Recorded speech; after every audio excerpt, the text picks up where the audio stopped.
a C&M show without M because he's got other stuff going on this weekend, unfortunately. But fortunately, we have Nora Phoenix available for us to talk about self-marketing.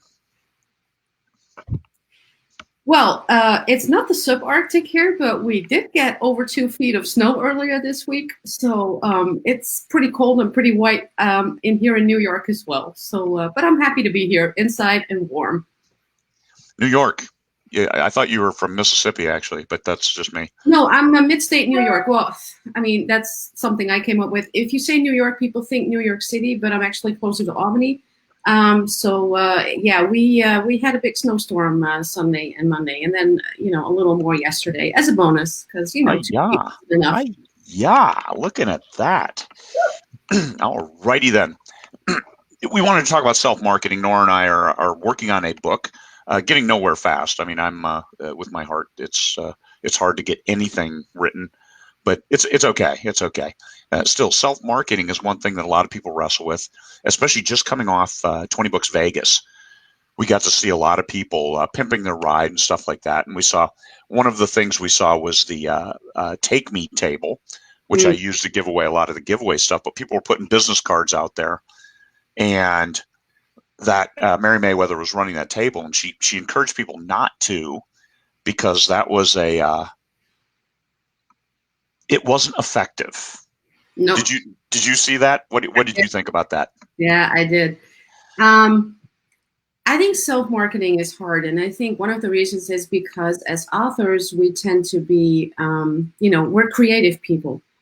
So the creative part usually comes easy to us, and the marketing part feels a little dirty, like you're selling yourself, like you have to do something that is, dirty, or that, it feels like selling out. And I think that's a shame because I don't think it has to be that way. But I also think that as a result, a lot of authors go about it wrong, and they try to promote themselves in a way that just isn't effective. Yeah. And that was the business cards. The thing with 20 Books to 50K Vegas is you have an environment where you have all of these authors. You make a connection. You talk about your genre. And that's after you've made this personal connection, that's when you hand over a business card. Hey, here, just so you don't forget who I am. Thank you. It was very nice talking with you. And hand your business card and walk away. And now you've made that personal connection, but now you've given them a reason to follow up or a possibility of following up. Yeah. Just putting it out there. That's the introvert's way of being ineffective. And you're wasting your money on your business cards if that's what you're doing. So save them. I had, I think, 5 business cards with me in Vegas, and I returned with 4 of them. I think I want to say I handed out 5. Okay. Probably not more than that. And all of them were for people who actually stepped up to me after I was on a panel and who had questions that I couldn't get into at the time just because I didn't have the time. And I said, look, here's a business card, email me, or, friend me on Facebook, come find me so we can talk about this. And that was it. I don't hand out business cards. I only have, whenever I have them made, I only make a few because I really don't use them that much. Yeah. Really. Yeah. Yeah. And that's, I mean, you have a larger than life presence, not just on the internet, but whenever you go to a show. I mean, you made a huge, great name for yourself in Edinburgh by driving that train, cracking the whip on the Romance Room. My God, you're going to write now. I mean, those people got a lot out of it by getting a lot of words down and quality words, because it wasn't just steering the boat, being the taskmaster. It was giving a reason for doing what you're doing.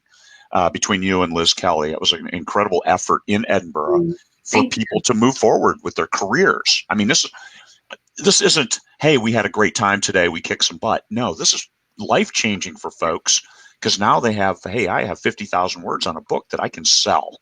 Yeah. And that is, so how does it work? For us, it's a little bit different. People know who I am. They know who you are. And you meet and you talk.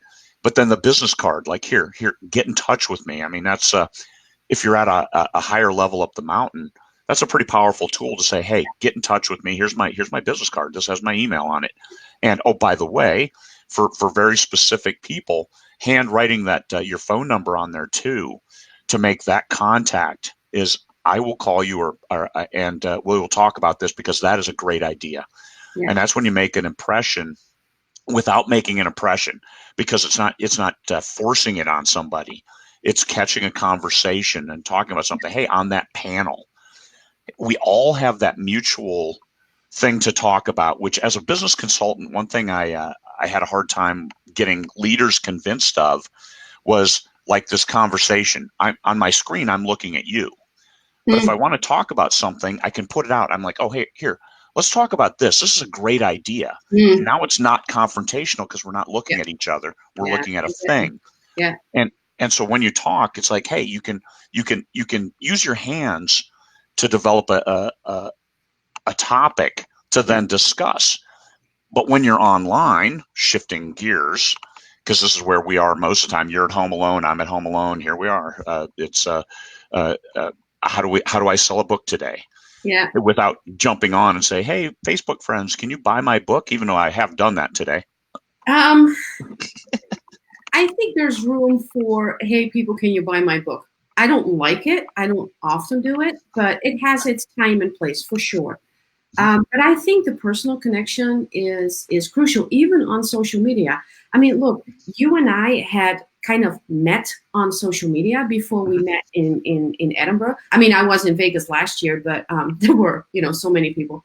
But you and I connected personally in Edinburgh, and that was the relationship that, made me confident that I could approach you, okay, Craig, do you think we could co-write on this book? Yeah. Without meeting you in person, I would have never done that, because I don't think we had the online relationship where I would have felt comfortable that was a smart choice. So meeting in person, I think, is crucial. And it's one of the reasons why I would encourage people to go to something like 20 Book Vegas, or, Edinburgh was phenomenal because it was so small. Yeah. But the connections you make, those are life-changing, because you see people, it's different. But you can do the same thing online. It just requires a little more patience. But basically, I adopt the same approach online. Is I don't approach people as a whole group or as a black hole. I try to be as personal as I can be, even in my online relationships, in my group, on my profile, even on my page, in my newsletters, other social media. I try to be as personable and as personal as I can be, because I think at the end of the day, that's what sells books indirectly, is building the relationship. When Goodreads is working me hard to get them out of the doghouse with our 35,000 members of 20 books to 50K, because when I did get a lot of quality time with the Amazon reps in Vegas. Oh yeah. And Mimi Chan from Goodreads, she's really trying to reestablish its brand. And okay, I let her have both barrels. I'm like, I'm not going to use it. It's garbage for authors. It's a place to get attacked. It's a place to yeah. And she's like, oh, well, but we can do it this different way and this marketing. I'm like, I'm not going to give away a book for free and pay you for the pleasure. I mean, I'm not doing that. And we have conversations. She has sent me her number. Please call me. And I haven't called her yet, but I being tired all the time because of this heart thing changes that dynamic a little bit. Excuses, actually, yeah. Well, reasons, not even excuses, but yeah. But one of the things she mentioned for Goodreads to make it more effective is you join as a reader. I mean, we're all readers. I was a member of Goodreads well before I was an author. Oh yeah. And you get in conversations about the books. And that's one of the things I do with my Facebook, my author page, where I have just readers, mostly readers who follow me there, is every day for the last 3 months, I've been posting, here's a movie I like. Yeah. And we have conversations, but then also Facebook will then show them other things. Like when I say, hey, I have a new release, it'll show it to them because they've interacted on my page. Because, hey, we all like True Lies. We all like, this morning was Battleship. Okay, it's a hokey movie, but hey, if my readership, if you like Battleship, you will like my books. See that, and that is good. So I think, look, interaction is crucial on every social media, and I'm someone, I don't like complaining. It's just not who I am. I'm more like, okay, it's a problem, it's a challenge. Let's find a solution. I don't like just bitching about Facebook or about Amazon. It doesn't get you anywhere. How can you work with Facebook? Facebook is not the enemy. It has an algorithm, and it may work against us, but you can also make it work in your favor. So if you know Facebook's core goal is to show people content that Facebook thinks they will like and interact with, then that's the kind of content you have to create. Yeah. And it's surprisingly easy. I write gay romance, MM romance, and you think, what is there to write about? But I just don't write about, my genre, although I do, like you, recommend books or movies or, dude, if you post about your pets, and I happen to not have any, but, if you have a dog, if you have a cat, those get likes like you wouldn't believe. I mean, I love the pictures you post when you're with Phyllis outside with your dog. I mean, they're hugely popular. The fact that I know what your dog looks like and what her name is, it makes you personable. It makes you relatable because people want to see that they have something in common with you, even if it's as simple as a love for dogs, for cats, for, I don't know. I have a friend who has a turtle and posts about, his adventures daily. I love it.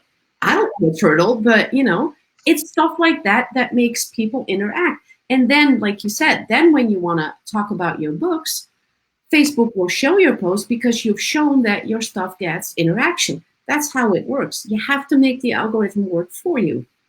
And part of it is, like you said, connecting. Yeah. Whether you're in Vegas, you connect. Whether you're online, you connect. And some of the things is, for certain people, politics is their brand.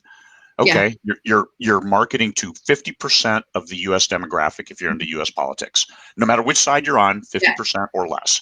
Yeah. And you have to walk that very carefully. But understand, if that's your market, great. But understand where you're going. Like me personally, I don't touch politics at all because I want all the readers. I mean, I write science fiction. I want anybody who thinks about science fiction. I have readers across the spectrum in but it all. Doesn't make sense for your genre at all. Like if you write a certain type of book, in my genre, it makes a little more sense to be political because we have a lot of readers who lean more toward the liberal side. That's my demographic. I know that. Still on Facebook, I don't do politics at all. The only platform where I'm comfortable doing that is Twitter, because to me, that's a different kind of platform. Twitter is at the core very political. I have no problem there. Anywhere else, I stay away from it. But I think the goal is on social media is to find common ground. Like you have to find something. People want to like you before they will buy your books, unless you write such a spectacular book that they'll pass that stage. But usually people will like you. Oh, that's an interesting person, Craig. Oh, he's a Marine. Oh, he lives in Alaska. You learn stuff about you, and then when I've seen it like 10, times or so, and obviously the rule of 7, then all of a sudden you go, maybe I should give his books a try because, he's a nice dude and he knows what he's talking about. And there you go. And for some people, that step comes a lot quicker, and others need those 10, 15 touches before they're willing to give you a try. But at the end of the day, it's the connection that matters, to me at least. And not alienating people, because I've bought books from folks. And then, hey, they're on Facebook. Let me follow them. And also, there is a benefit of being me, and it's weird that people know who I am, and I'm like, hey, you're a popular author, but you know who I am, and I'll buy their books, and then I'll go follow them, and I'm like, you're a freak, and then I'm like, okay, I'm not going to buy your books anymore, but I'm not going to unfollow you, but still, it's that connection. It's being who you are, being real. If you want to know my politics, read my books, even though you probably won't even be able to dig them out there either. And it's okay because I have readers across the board, and that's that connection. And one thing that I promised in my newsletter and elsewhere when I have newsletter signups is if you send me an email, I will do my very best to answer it. Oh yeah, me too. Yeah. So I have a separate fan email list that if somebody sends me, even if it's like, hey, really, I appreciate your kind words. Thanks for reading my books. Simple, but I type it out. It's not a copy paste. It's not an auto response. No, me too. No. And I have, so when people sign up for my newsletter, I have, a drip series. So they get 3 introductory emails, and those are very personal. So I share some stuff about my journey, how I got into this genre, how I started writing, but I also encourage them to write me back. So one of the things I ask is, what kind of books are you reading right now? and people reply, and I love that. And it takes me, just a few minutes a day to work through those and just send a reply back. Oh, I love that book too, or have you read this one? Or if you love that author, you might try this. And it's such a great way to connect with people when they've just signed up for your newsletter. You're already building that relationship. I love that, and it's so easy, and it's for the most part free. I mean, it's a few minutes of your time, yeah, and it's an investment. yeah, Because for me, with my backlist, Jesus, my backlist is worth like $250 if somebody goes through and reads oh everything. yeah, yeah, And almost all of them are in KU, and that's a lot of pages. Even yeah, if I just got all the KU page reads, it's a lot of money. yeah. Me At too. Yeah, a little bit of an investment is all. So yeah, yeah. No, definitely worth it. And I think people underestimate the power of social media, and especially, like I said, look, if you're a new author, if you're a beginning author, social media is free. If you can't afford ads or they don't make sense yet, because let's face it, if you have two books out, ads probably don't make a lot of sense yet, because yeah, your the cost per click won't offset because you don't have the backlist. Then start on social media, start building that readership there, start connecting with readers and potential readers. It's free. It's going to cost you time, but I guess at the end of the day, for me, that's what paid off. The first year I wrote, I spent about half writing and building that relationship with readers, and it's totally paid off for me. Yeah.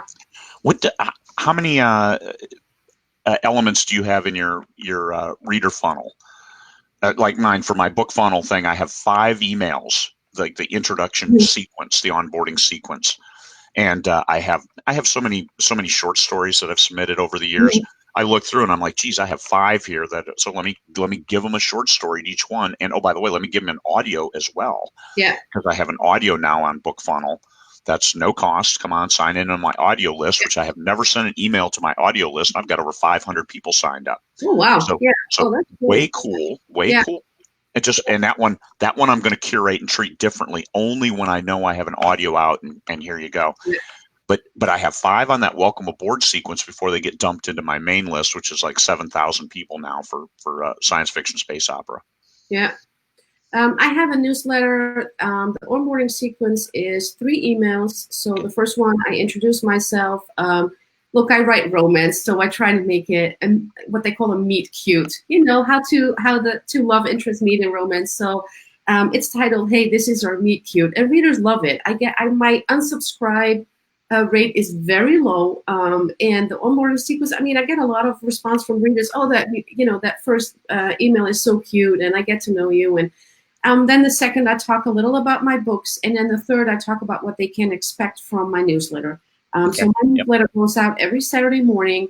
So I send it out weekly, but that's because I do it a little differently. I send out what I call the weekly deals. So every week, I make a list of new releases in gay romance, of 99-cent deals and freebies, and I offer that as kind of like an added bonus to the newsletter subscribers, and it's very popular. I get a lot of clicks. I get a lot of hits on my website, which hint, hint, people, those of you who are in Facebook advertising, if you install that Facebook pixel on your website and you lead people to your website, now all of a sudden targeting and very direct targeting has gotten a hell of a lot easier.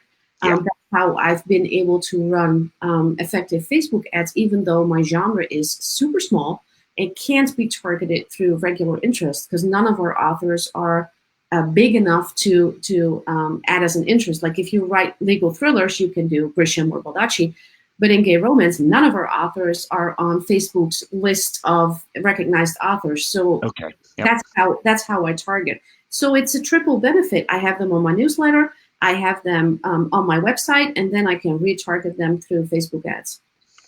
Yeah, the Facebook pixel, and as an added bonus for the authors out there, Mal Cooper just published second edition, which is available for free Help if you my want. I ads, mean, I yeah, went on Amazon and bought it because she's got a family to feed, yeah, but you can get it for free. Just sign up for her newsletter. So get that, because that's got yeah, all the latest, and it includes the Facebook, the pixel, and how to target. And targeting is your key to marketing. oh You've yeah, got a small genre, so if you pick up a reader, you don't want to let that reader off the hook. You want Yeah. to keep them on the hook and keep them interested in your stuff. Yeah. But I think it also matters is that you and you mentioned that before, you have to know the demographics of your readers. Like in your case, you know that they're across the political aisle. You have to know what gender are we talking about for the most part. In my case, Mm-hmm. mostly women. What age group? What are their hobbies? What do they do? So one of the aspects that makes Romance interesting is that we have voracious readers. Like the vast majority of our readers read more than 3 to 5 books a week, which is a lot. It's Yeah. one of the reasons why rapid release works really well in our genre, and why getting a new reader is worth a lot, because they will blaze through your backlist if they discover you and they love you. So I haven't counted them. I think I have probably close to 25 books out now. So if I can attract a new reader and they find my books and they love them, now all of a sudden they're going to go through my entire backlist. Yeah. And so you have to know your reader, how you connect with them. Then you have to know who you're talking about. What are their interests? What can you talk about? Where can you find that common ground so they will like you and they will be interested in your books? On yours, you write gay romance. Yeah. What is your demographic? How many women to men percentage? It's probably about 90% women, 10% gay men. Men are in general read less than women. That's all across the board, all across the genres. Probably because it used to be that women had a little more free time to read. I guess it's from old role patterns. But in romance, even if men read, they tend not to read romance, and even gay men don't necessarily pick romance. So it's very much a female genre, which is fine. I have no problem. I grew up with romance. I started reading romance as a teen, and I never stopped. So it's my happy place. Yeah. But like you said, and the reason I asked that question is because you're able to identify it, you're able to target it, Yeah. and marketing equals targeting, and genre equals marketing. Yeah. So gay romance, okay, hey, you look at it as a sub niche, but it's identifiable. You can get where you want to go, and you get enough readers that you're providing yourself a full-time income off a sub niche genre. We are Perfect. a very small genre in comparison to, especially if you look at how big romance is in general. Gay romance is very small, but it's a growing genre. It's a tight knit genre, and a lot of what we do is online. So Facebook is a really great place to start building. And that's also a question where you have to ask yourself. So if you want to do marketing, where are your readers hanging out? That may not be Facebook. If you're targeting a demographic, like say you write young adult, Facebook may not be the best place for you, because Facebook's numbers show that a lot of younger people tend not to like Facebook as much as the older generations. Yeah. So that is something to look into as well, is where are your readers hanging out? So what social medium makes total sense for you? And for YA, that might be Instagram. I'm on Instagram. A lot of my readers are, but it's not the primary social medium for my demographic. So that's something to pay attention to. Where are your readers hanging out? So where is a natural spot where you can connect with them? Yep. And for me, it is Facebook. I mean, I've got MeWe, I've got Instagram, Twitter. I haven't been on Twitter in 2 years. It's not a lucrative place for sales and for time investment. I have little time, so I try to get the most from it.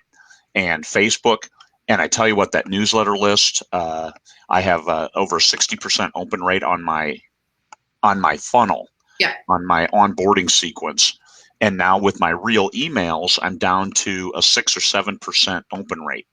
Ooh. And now that's some people would be alarmed with that, but that there was that big drop off with this summer when BookFunnel or MailChimp, I'm sorry, when MailChimp they changed deliverability, and I dropped I was at 28%, I dropped to 6 or 7%.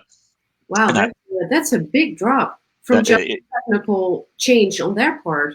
That's you bet. You bet. Well, and that makes it even more challenging. So I'm going to call the list, because I added a couple thousand from different newsletter list builders, and those are what I might consider lower quality. I also changed my email that I'm sending it from. I created a Gmail address and sending it from there now. to try to increase those open rates, which is that simply goes to visibility. Yeah. I mean, my subject lines, I try different kinds. I have some that, okay, this one works. And I mean, Yeah. you know the tricks and the tips and stuff Yeah. like that.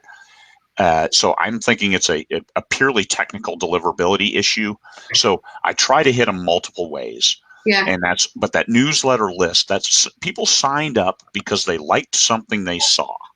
Yeah. I mean, I have done no giveaways like, hey, $50 gift card if you sign up for my newsletter. No, I mean, mine have all been pretty specific to Kindle and my books. I don't do gift cards. I do use freebies, so newsletter magnets, but they're all in my genre. So if you download that book, that means you're automatically interested in my genre, which makes you, a potential warm interest for my books. So my newsletter has, I want to say about 7,500 subscribers right now, and I run it through. I never know how to pronounce it, but a Weaver or a Weber or whatever. I think Auber. Auber? Aweber? Yeah. Is it Auber? I think Auber. Yeah. Well, there you go. See, I have no. It's one of those things where you're like, dude, I don't know. I mean, it's letters, whatever. So the company that shall not be named. So I run through them. My open rates are in for the onboarding sequence are close to 90%. So they're really high. My regular newsletters that I send out, I just sent out one this morning, and they usually hit about 50-55% open rate. So I'm pretty not bad happy. at all.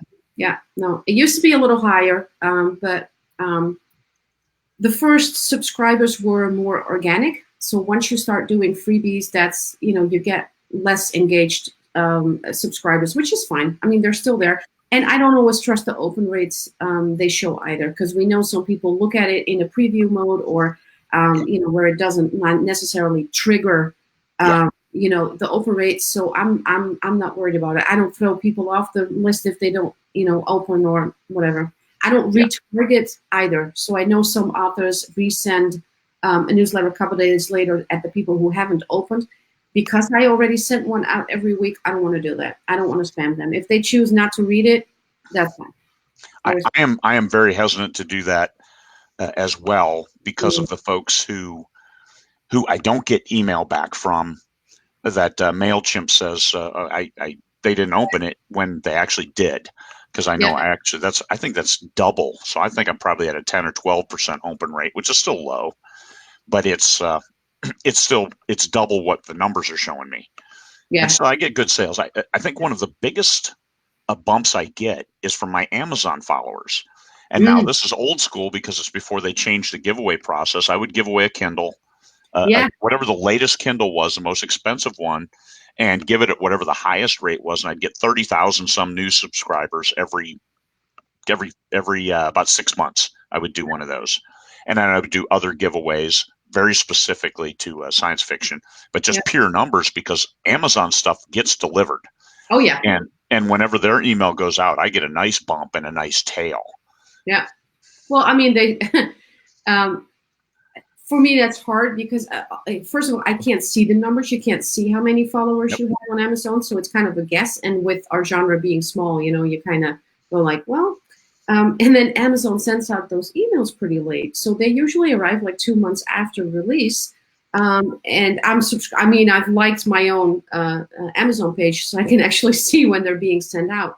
And you go like, oh, but I do see a bump in sales when it goes out. Even if it's 2 months later, you do see a bump. So it's not as big as I would like, but small genre. But that's how much of your effort every month do you spend building your newsletter to keep it going? Oof. It really depends. I try to do be part of a giveaway about once every 4 or 5 months at least. Okay. So when we team up with a bunch of authors in my genre and we do either a book funnel or through Prolific Works. I'm actually it's the last day today of another one I did that is focused on a specific subgenre, even within romance. So 17 authors put in a short, a novella, a book.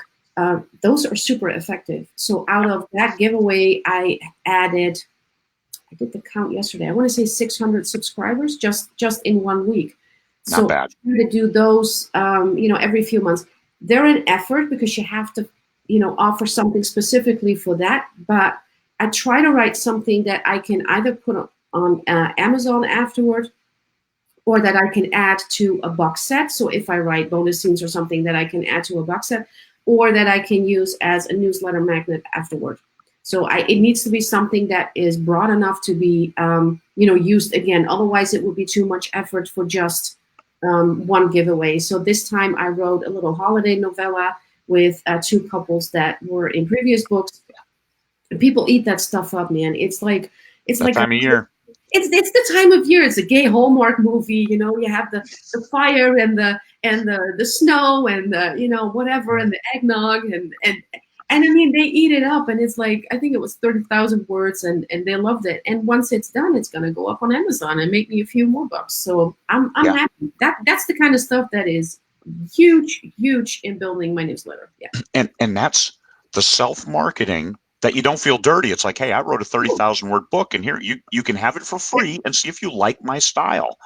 I mean, what a huge win. Is that beer? Way to go, Nora. No, seltzer, polar seltzer. Jeez, okay. I don't do alcohol, sorry.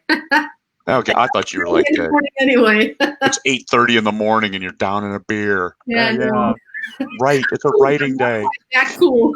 Very European, though. Yeah. Germany, and they would do that beer at that time in the morning. So I remember the first 20 Books Vegas 2017, and the third day, I looked at my refrigerator, and I have to leave like very early the next morning, which I didn't do that this year. I stayed till Saturday, but I've got a flight at like 6 a.m. on Friday. And I'm like, oh my God, I've got all this beer in my fridge, and I'm spent. And so the kickoff in the morning on Thursday morning, which we had just one room, I had a beer. It was 8 in the morning, and there I am with a beer on stage saying, hey, it's the final day. And the great thing, you've been to conferences before, and the great thing at that show was that third day, we probably had 95% of the people who had signed up were there at the morning on the third day, wearing their blankets, because I had it like 60 degrees in there. It was so cool. Is that the Alaskan part of you or the Marine part of you? That's the Alaskan. My temperatures have changed, but yeah. I was wearing shorts and a t-shirt and still hot, but there are people they took their bedding off their beds and they were all wrapped up in it. It was great. That would have been, yeah. 6 years in New York, and I'm still not used to the snow and the cold. Seriously. It wasn't that bad this year, was it? Yeah, last winter was okay, but like I said, 2 feet of snow. That's this was, I think, the number 8 storm of all time in terms of how much snow was. Oh, geez. So okay. This was a big one. Yeah. Okay. So, and single mom, so I have to do the snow shoveling all by myself. Yeah. So get out there and get it. Yeah. Hey, I have great neighbors, so that worked. Yeah. Revel in it. Yeah. Yeah, no, I couldn't survive in Alaska. I'm telling you, that would not. I mean, I want to visit and then go back, please. Yeah, I go out every morning and see if the northern lights are out. And like this, the hard part is when it's crystal clear. That's when it's its coldest. Yeah. So it's brutally cold, but crystal clear. You can see everything great. And then I always go out in like my shorts and a sweatshirt. And this morning it wasn't too bad. It was like -8 Fahrenheit. Yep. So I was still only out there for like 20 seconds. I'm like, I got to get back in. I feel horrible. So well, it's still on my bucket list, and my son and I have planned to go to Alaska. 2021 is what it's looking like right now. So we really want to see the Northern Lights. So good. Yeah. this or Iceland. Iceland is we're at 65 degrees north, and Iceland is at 66. Yeah. If you get too far north, then you get beyond the band, the belt.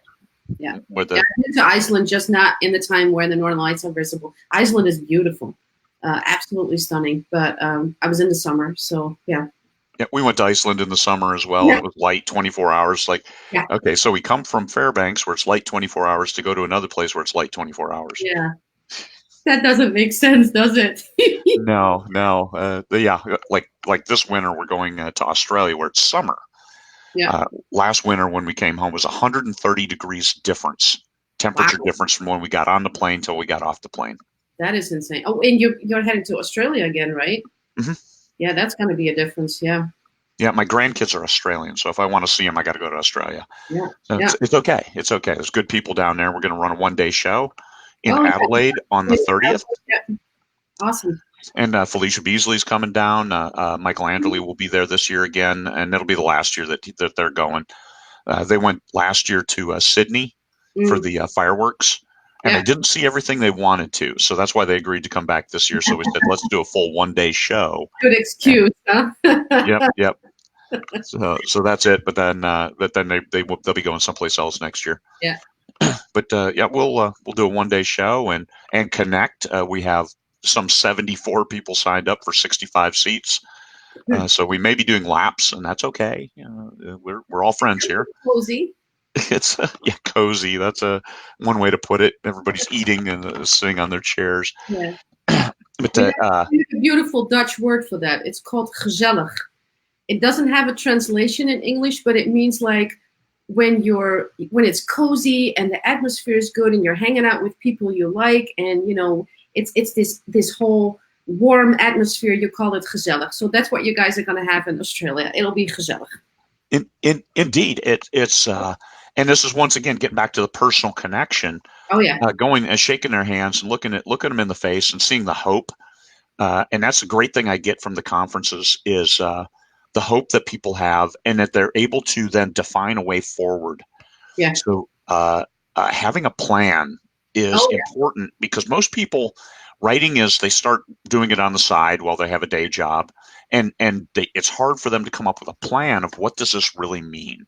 Yeah. And once you go full time, once you get into your business, then you realize, oh my God, this is a real business. I can make real money, and I can support my family. I can build my future. And that hope and that realization that this is not denied anyone. Yeah. It's only denied to those folks who don't have the right continuous improvement to work hard at the right things. We see people work really hard, but then they're not following their audience. They're not getting where they need to go. It's, Like if you keep fighting a genre, don't fight the genre. it's a steep learning curve. I was lucky, or I don't know if it's lucky. I consider it lucky. Is that I started doing this full time, but it was like a sink or swim scenario. So I was in a situation. My husband and I, or ex-husband, we divorced. So it was either I was finally going to realize this dream of writing full time and making a living off of it, or I was going to get a full-time job doing something else, and it was never ever going to happen because I had to provide, for myself and for my son. So I took the jump. I'm a planner. I am huge on plans, and I made a plan so I started January 2017. I made a plan. I wanted to rapid release because I'd done my research. I knew that was the way to go. I wrote 3 books before I even released the first one. I made a marketing plan. I follow it to the letter. And the first book I released was in October 2017. It hit the top 20 in gay romance. So that was just the perfect start to go forward. I credit a lot of that to doing research. I didn't start before I had the information. That's also me being a perfectionist. It may not work for everybody, but that's kind of the motto with 20 books. You got to see what works for you. Yeah. But to me, I did the research. I read all the blogs. I watched all the videos. I everything I could find. I wrote down, what does this mean for me? What do I have to research more? What are the crucial parts where successful authors are saying, okay, this makes a difference. I started my Facebook group before I had a book release. I started the newsletter before I had a book release. So by the time I got started, everything was in place. And I went from nothing in 2017. I released 1 book, but obviously that wasn't paid out till December. So I made, I think, $2,000 in 2017. I went to over 100,000 in 2018 within the first full-time year of writing. And this year, I've actually more than doubled that. Nice.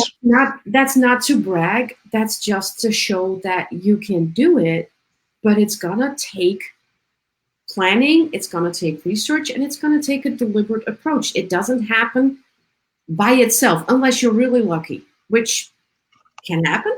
But I would put my luck money. is a really bad plan. Luck is the worst plan ever. I don't do luck.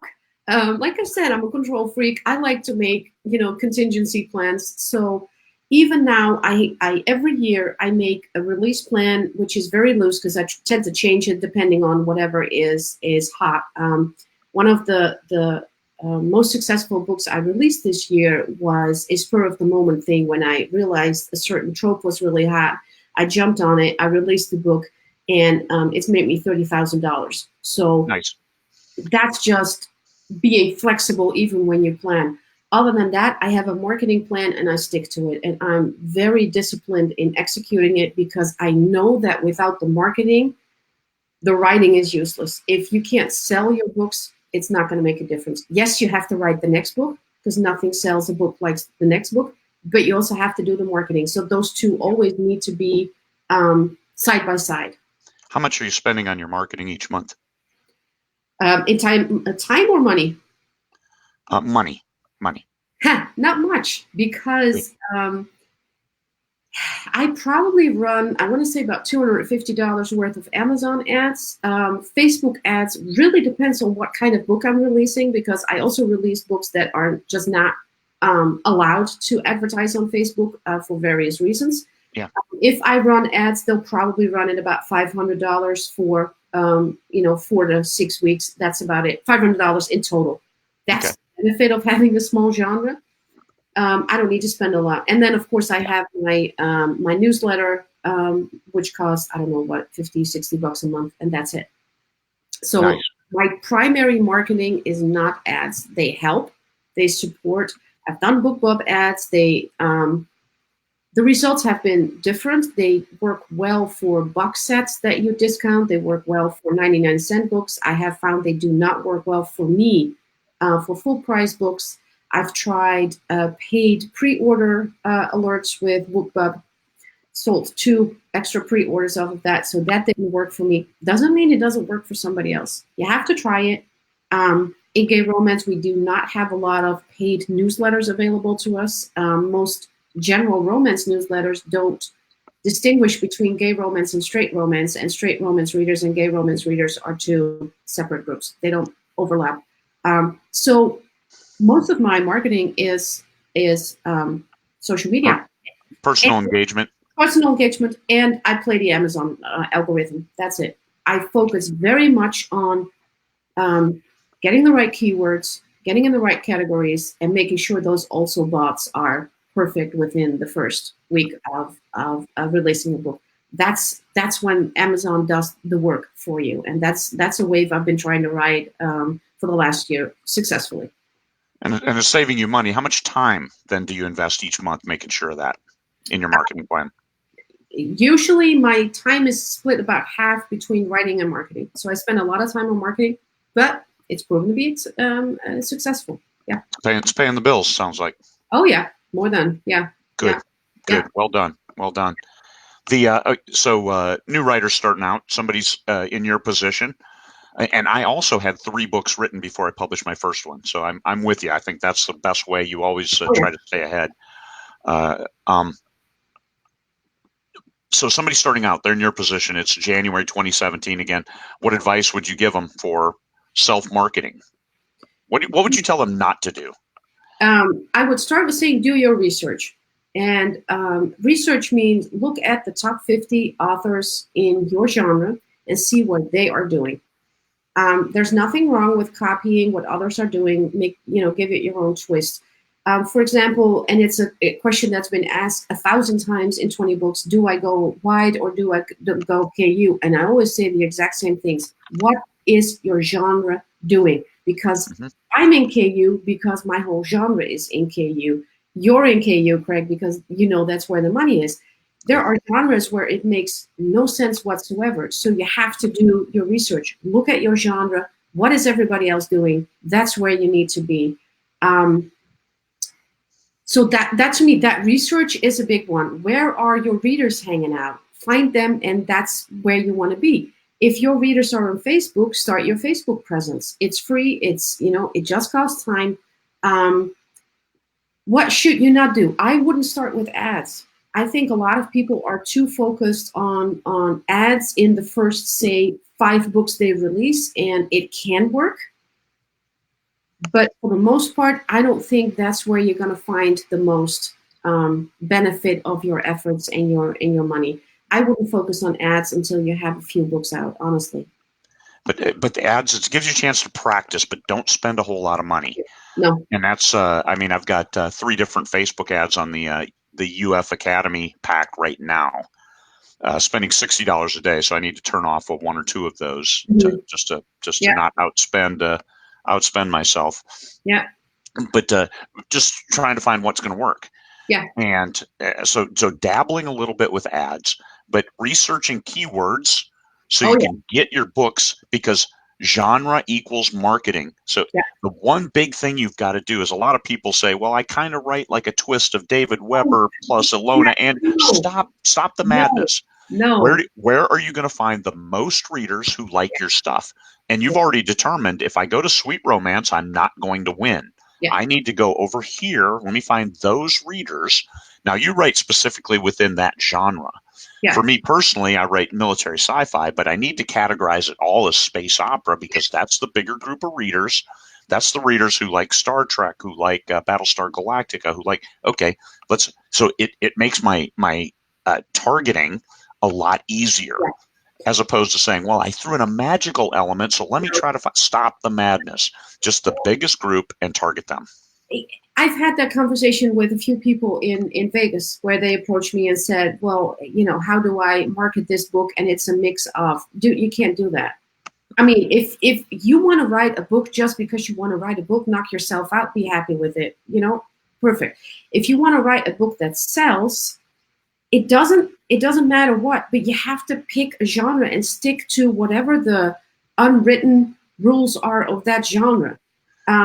If it's a romance, it has to have a happy end. If you want to write Nicholas Sparks and somebody dies at the end, perfect. Call it women's fiction. I'm perfectly okay with that, but don't call it romance, because if a romance reader picks it up, he or she is going to be massively pissed off that there's not a happy end. So, like you said, if you write military sci-fi, or if you write space opera, you have to do your research. What is conventional? What is normal? What are the expectations in that genre? In what tropes are popular? What do people hate? What do they like? And by the way, this is great stuff to ask on social media. I do a weekly poll. Every week I ask my readers, how old would you like your characters to be? What jobs would you like to have them? What tropes do you love? What tropes are you tired of? Man, that shit is gold, whatever they give you. That was my next question, is let's get down into the details. You're on Facebook, you're in a group, and instead of saying, hey, I wrote a book, you ask those questions. Well, what do you like in your characters? What do you do? And start asking questions. And then maybe somebody will say, well, do you write books? Well, yeah, I have a couple books, but I really want to find out what you guys like, because I want to write books that people like. Yeah. Well, maybe you have already, and then the conversation. You never start with, oh, hey, I've got a book. I wrote a book. Even though you're the 1/10 of the 1% who said they wanted to write a book, you actually wrote a book, which already puts you in a very small minority. Yeah, it does. But it's still, nobody cares that you wrote a book. What they care about is the characters. They care about the trope. They care about that the character I like doesn't die in the end. Whatever that genre supports. So you drill into that and you become likable. And this was what I was getting to at the beginning with Goodreads. They recommended get on there in the reader groups and be one of those likable readers who talks about their favorite books. And then at some point in time, some magical, mystical point in time, the readers will find out that you're an author and you're writing books too. And, for Goodreads, like, that's nice, but I'm not going to do some magical, mystical point in time. And so I respectfully declined the invitation to hang out on Goodreads, because I totally respect readers' right to review books in whatever way they see fit. You will never hear me complain about that, but that doesn't mean I have to subject myself to reading those reviews. Yeah. I've learned they're toxic to me. They kill my writing mojo. They kill my self-confidence. I do not go on Goodreads. I have an account there just so, my books are listed there. I know readers review them. I get, notifications in my email whenever somebody private messages me. Other than that, I try not to hang out there because it's just not a healthy place for me. I know, some people have a different experience, that's awesome. That's great. It doesn't work for me. It's not a place I want to be. I've got I've got some 20,000, 25,000 reviews on Goodreads, and my average is like 4.3 or something like that. So I'm like, oh, hey, it's and look at other authors. It's like, hey, that's actually pretty good on Oh, yeah, Goodreads. I'm happy with my average, but still, it's the 1 to 2 stars that'll get to you. Oh my God. And people will review for no reason whatsoever. Now, I'm actually not that negatively affected by Goodreads, but for an investment of my time, I'd rather spend it on Facebook talking about, Battleship the movie, as Positive, opposed to always it's. positive. I don't see Goodreads where I can go in as an author and or like a signing event at Barnes and Noble where I'm there and there's a small audience that I get to talk to Yeah. and engage with. Hey, what do you like to read? And these are things that is for self-marketing. The most important thing you can do for self-marketing is you ask questions. And you got to that right off with hey, ask them what their tropes are, ask them what their favorite. Because if it's like, hey, here's me and my books, it's like it's dating 101 for 18-year-old guys. Yeah. Talk less about yourself than you listen about her talk about herself, and you will be in the cream of the crop for being able to date. I guess it worked out well for you, huh? It only took me till like 50 years old, but Hey. yeah, because yeah, I was always and this is things. That's why I'm such a giving person now, because I was always about look what I can do, Yeah. and then finally it clicked, and it's really about the Zig Ziglar quote that I shared this week is on top of it. You'll realize what you can do after you've helped people realize what they can do, Yeah. and there's nothing like it. The conferences. I mean, I put in a great deal of effort to make sure that the conferences go off well and that the people have a good time. And Yeah. this conference was great because I didn't have that personal connection that I did the first two, because I had so much personal interaction with folks. Mm. But this one with 1,000 people, I didn't see 750 of them. Yeah. I mean, I think you were there. I don't even remember shaking your hand or seeing you at Yeah, all. we chatted the last day after it was done. We chatted for a bit somewhere in the lobby between the slot machines. Okay. But Yes. that's okay. I don't blame you for not remembering. It's like go. There's too much. You can't process all of that. Oh So my God. yeah, But no, those I loved it. those I loved it. I had a great it's time. it is. I mean, we need to get people to get custom smoke masks for next year. Yeah. But outside of that, I think because everything else is so well, and the feedback from the folks that were with cost is king right now for most of the people. Yeah. So trying to keep the majority happy. I mean, unfortunately, we do have to trade off a little smoke, but you can get to Vegas for cheap. You can get the facilities for cheap. You can get the rooms for cheap. Yeah, We looked at Orlando, and it would triple the costs. no, I love Sam's Town. I like I said, like you said, Vegas is a relatively easy airport to fly into from anywhere in the country. It's relatively cheap. I like it, and plus, I mean, let's face it, there are worse cities to hang out for a few days than Vegas. That includes the weather, by the way. So, because you don't also have no problems flying into Vegas. I mean, I had an issue this year where my flight got canceled because of snow in Detroit because I had to change planes in Detroit. But Vegas itself is an airport that rarely has issues. So I mean, it's the practical stuff. But in November, that's kind of what you have to think about. But yeah. So I saw somebody comment with something that I wanted to get into. So Oh, sure. asked Nora, do you have a process for how you get your also bots right during that first week? Yes, market to the right people. Um, Yeah. Yeah. Craig asked earlier, what is something that people shouldn't do? I think not the biggest, one of the biggest mistakes that new authors make is that they think any sale is a good sale, and it's not. You want to sell your books to the people who are going to love your books. That way, you're teaching Amazon, this is the kind of reader who will love my book. This is the kind of reader that you should show my book to because they will like it, they will buy it, they will love it, they will review it. So those first weeks, you want to bring your book to the attention of as many readers as possible that are your perfect audience. If I write gay romance, I write gay. if I set up an advertising campaign for my books, that means I usually in the first week don't run wide targeting because it's going to screw up my also bots. That first week, I will allow my own readers to buy the books. That way it will populate with the also bots of very similar authors, and I will be set.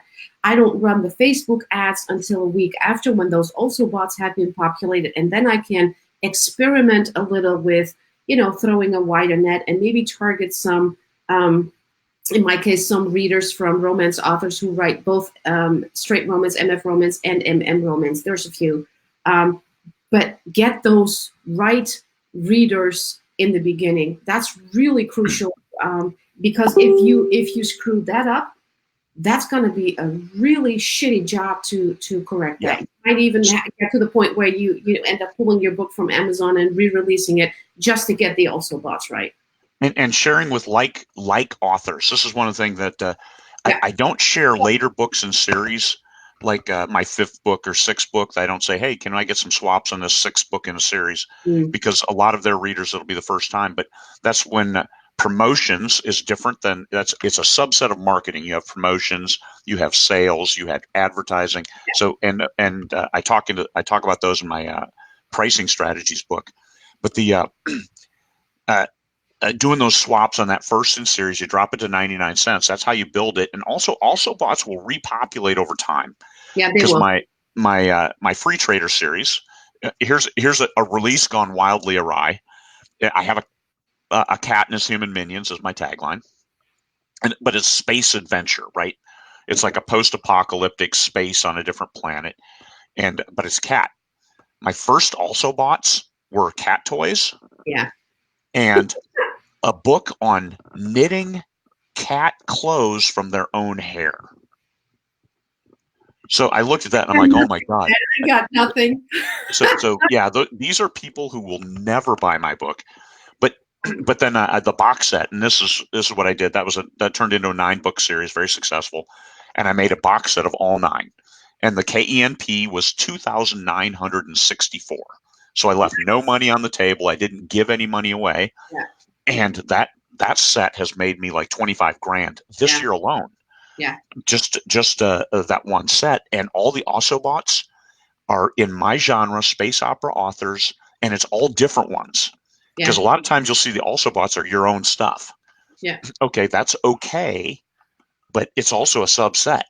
You want broader. You need also bots from other authors to then bring in their readers to your stuff. So the ultimate also bots, and I'm seeing that with my free trader box set, because I did good shares, I did great ads, I did all of that stuff you needed to do to populate that in the right way. And so Amazon helps sell it. I spend $40 a day on that ad, and I make more than $40 every single day. I have a positive ROI. I never have a negative ROI on that series. Yeah.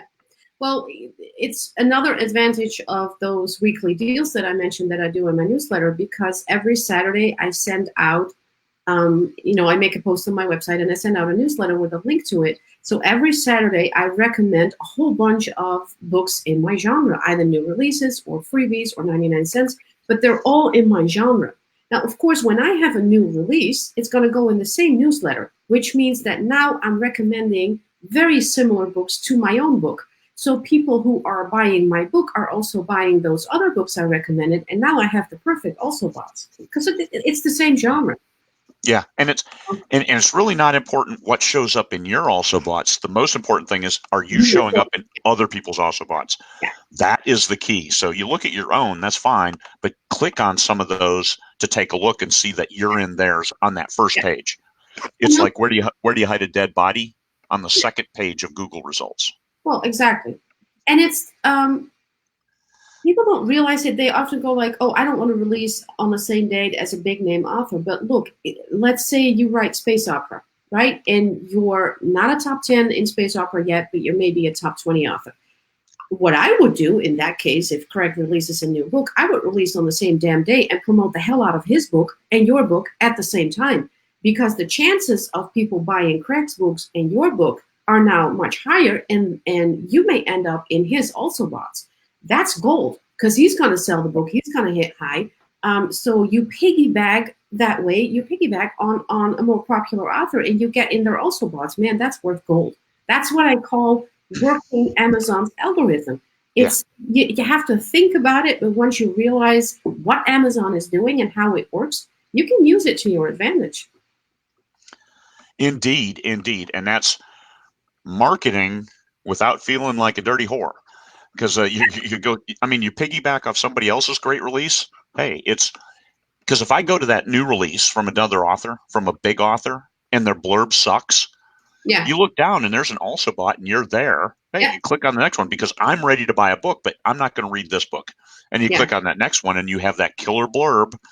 You don't know. And with all you need is a fraction of a percent, and you're going to see huge numbers yeah, because there are so many people out there looking to buy books and read books.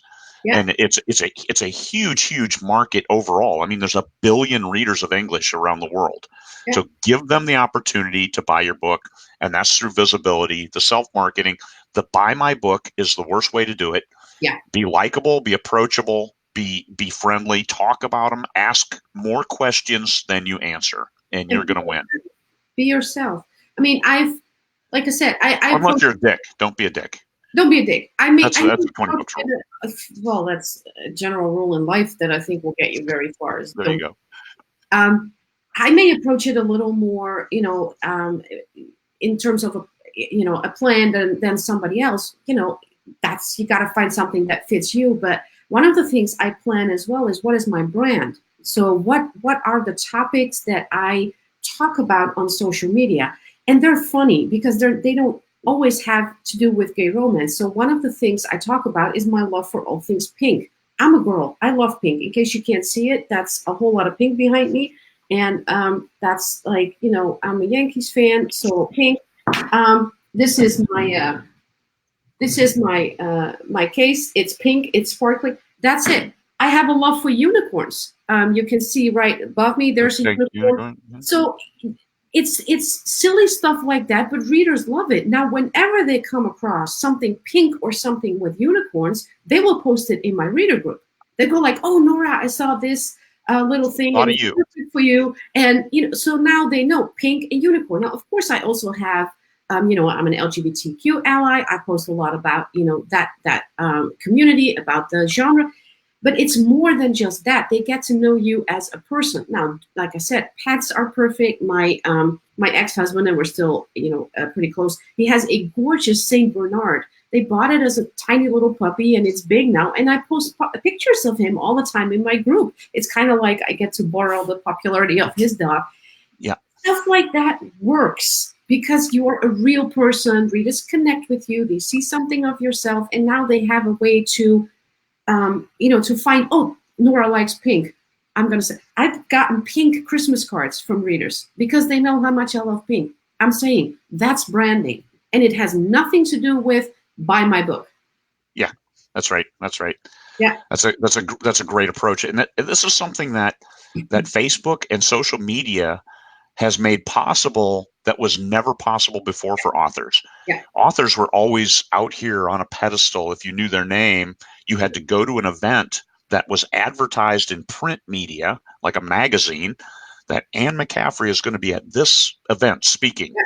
And so everybody mobs the bookstore to get their book signed. I mean, that's even the series Castle. You see that. He goes to bookstores and they arrange signings. Yeah. Now we don't necessarily have to do that. We make our money off ebooks and stuff, and right here, right now, us talking. So one thing I would recommend self-marketing is have a Christmas message for your fans. Post a video on your Facebook algos. Love videos. So do a live video, you hanging out and wishing your fans a Merry Christmas, and I hope you have a great vacation, and come back charging hard for the next year. You make your own luck, right? Yeah, but live videos in general. I've done 3 live videos this week about the crap load of snow we got.